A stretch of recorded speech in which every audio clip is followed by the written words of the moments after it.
As budding creative pre-service teachers, our aim for this assignment was to create an artefact that was engaging for both potential students and for ourselves, so that we were invested throughout the entire process of creating it. To delegate the workload of the group assignment, we all worked together during the investigation phase of the design cycle before working on each of the other sections individually for the sake of this presentation, even though we were all present and active in the production phase.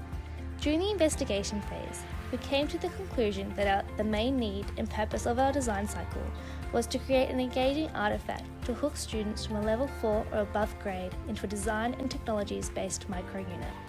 Our artefact, while needing to be engaging for students, also needed to be something which the three of us could make easily without spending too much time or money on.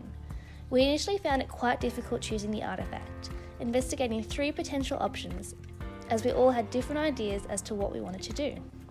To try and make everyone in the group happy, we all had to remember the purpose of the artefact and weighed up the pros and cons of each of our ideas to fairly evaluate what would be best for the sake of the assignment.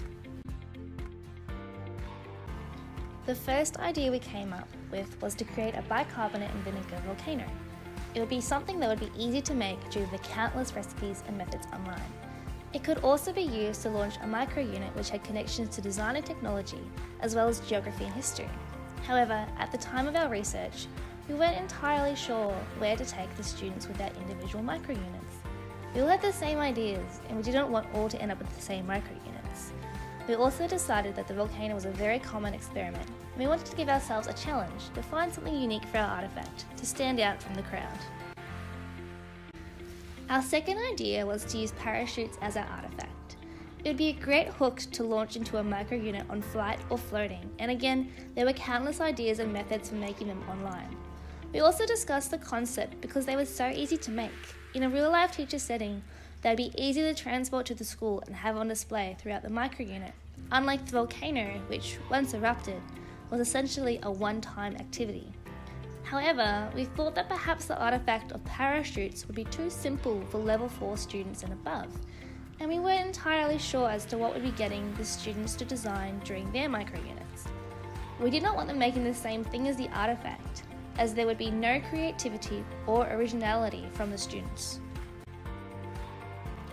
Our third idea, and the choice we decided to go with, was creating a model of a river or waterway, which could then be used to create a scenario for the students to solve using design and technologies.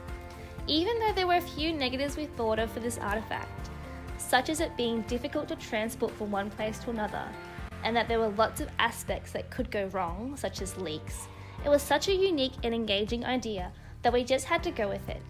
It was an artefact that we knew that students would be able to relate to as they became invested in the scenarios of our corresponding micro-units in which they would be wholly engaged in. There was a lot to consider during the design and generate phase of the design cycle, as we had chosen an artefact which could be made in many different ways. Our task was essentially to design and make a transportable river within time constraints. There was much to consider in terms of when, where, and how it would be made.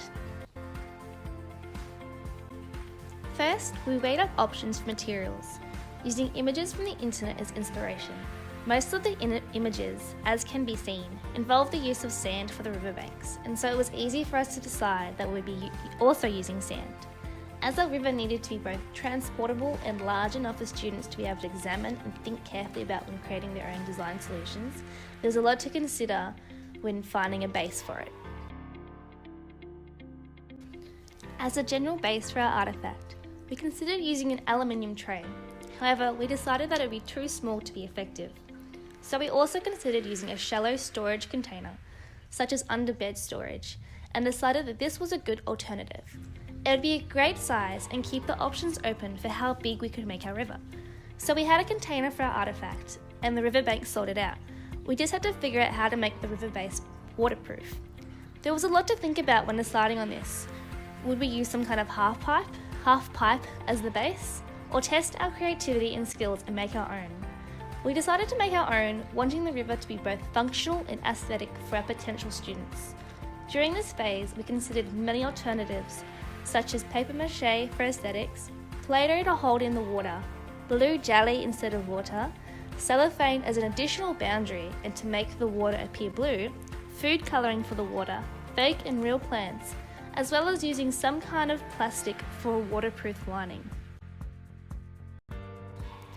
With so many alternatives, we created a quick few thumbnail designs to try and visualise these options to help us decide which ones would be the most effective to meet our needs.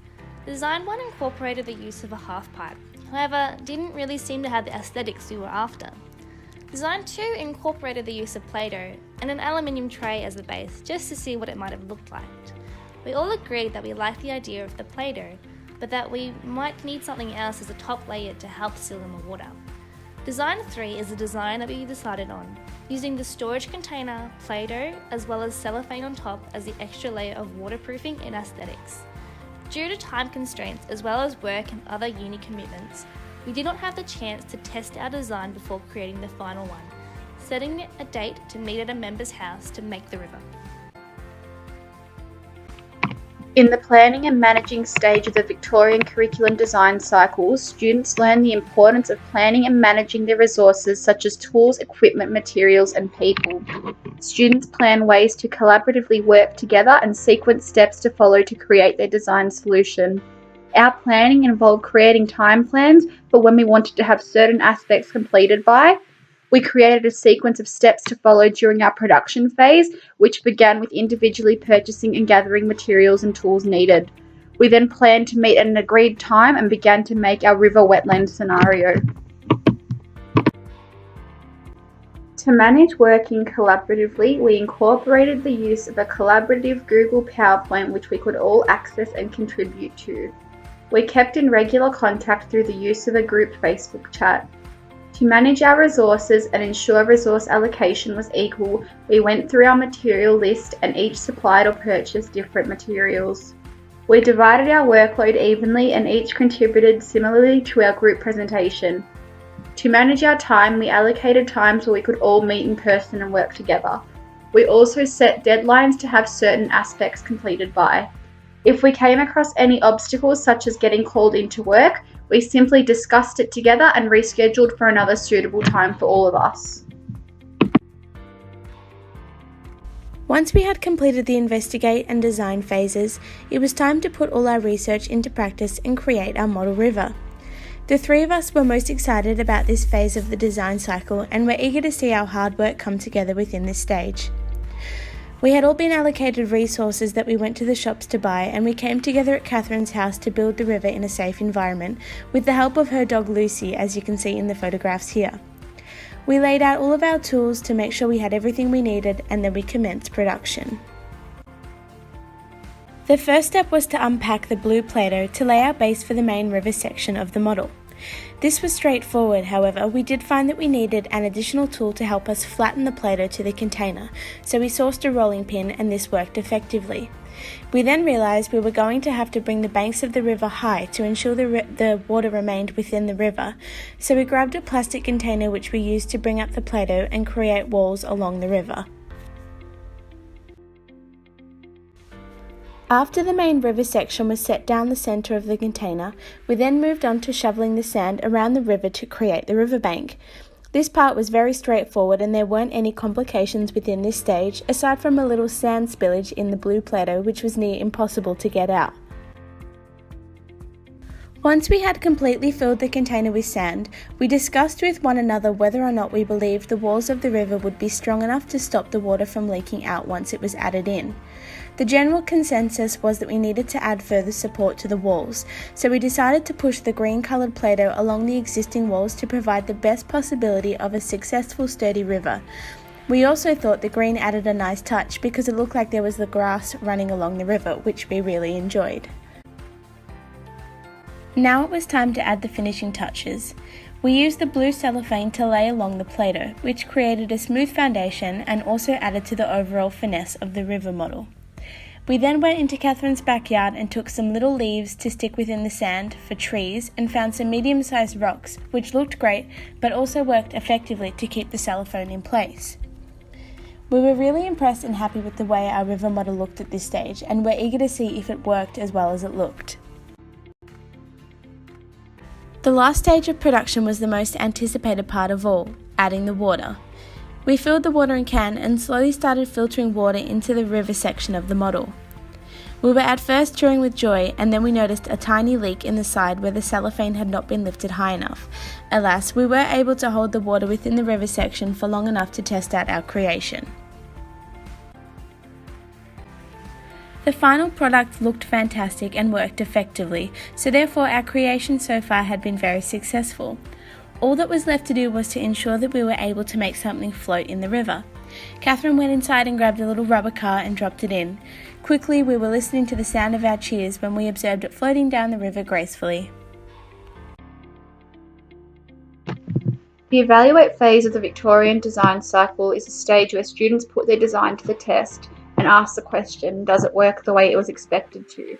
Students evaluate and make judgments of the designed outcome, evaluating the things such as the quality and effectiveness of their solution.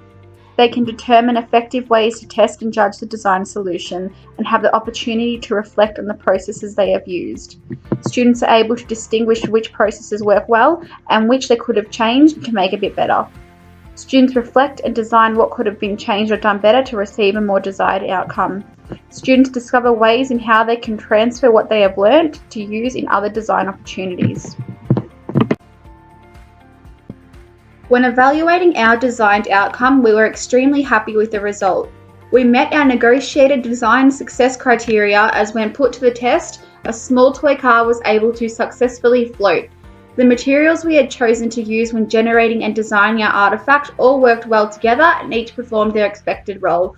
We did not have any disagreements throughout our whole process of designing, creating or producing our artefact, and we worked well collaboratively as a team, which is also a success. When evaluating our outcome, we also came across some weaknesses. We underestimated the amount of blue Play-Doh needed to create a suitable waterproof barrier. To counteract this problem, we then incorporated the use of other coloured Play-Doh we had, which was green, and found that we could represent plants and shrubbery found along a real riverbank. The cellophane did not come up high enough to block out the water from escaping and mixing with the sand. To try and counteract this, we used 2 large rocks to hold down the cellophane at each end. However, a bit of water did leak, as you can see in the images attached. Sustainability is an important aspect of the Victorian curriculum design cycle stage for evaluating. We intended to create a design solution that was sustainable and creating as little waste as possible. The materials we used were thought through carefully and could all be reused or recycled in some sort of way. The water that we used for our experiment was tipped into the garden beds soon after. Sand used was donated to a sandpit so that we did not create waste and could contribute to the community.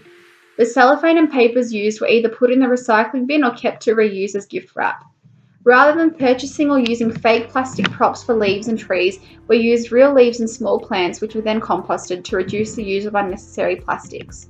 The plastic container was washed out and kept as a storage container.